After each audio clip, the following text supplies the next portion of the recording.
ഒരു വർഷത്തോളം നീണ്ട ജയിൽവാസത്തിന് ശേഷം ജാമ്യം ലഭിച്ച SDPI ദേശീയ പ്രസിഡന്റ് MK ഫൈസിക്ക് കരിപ്പൂർ അന്താരാഷ്ട്ര വിമാനത്താവളത്തിൽ ആവേശോജ്വലമായ സ്വീകരണം. നീണ്ട നിയമ പോരാട്ടങ്ങൾക്കൊടുവിൽ കോടതി ജാമ്യം അനുവദിച്ചതിനെ തുടർന്നാണ് അദ്ദേഹം ഇന്ന് കേരളത്തിൽ തിരിച്ചെത്തിയത്.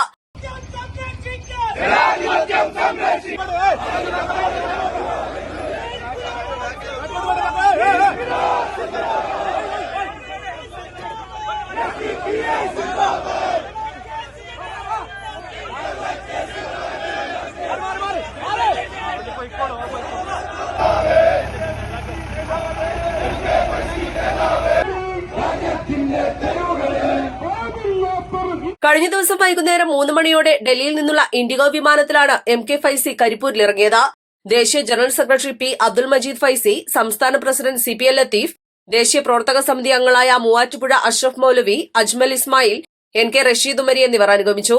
സംസ്ഥാന vice president P. Abdul Hameed, general സെക്രട്ടറിമാരായ PR Siyad, PP Rafeeq, Roy Arakkal, PK Usman, KK Abdul Jabbar, സംസ്ഥാന സെക്രട്ടറിമാരായ കൃഷ്ണൻ എരഞ്ഞിക്കൽ, അൻസാരി ഏനാത്ത, MM താഹിർ, മഞ്ജുഷ മാവിലാടം, സംസ്ഥാന പ്രവർത്തക സമിതി അംഗങ്ങൾ, ജില്ലാ മണ്ഡലം നേതാക്കൾ എന്നിവർ അദ്ദേഹത്തെ സ്വീകരിക്കാൻ എയർപോർട്ടിലെത്തിയിരുന്നു. East live Kondotty.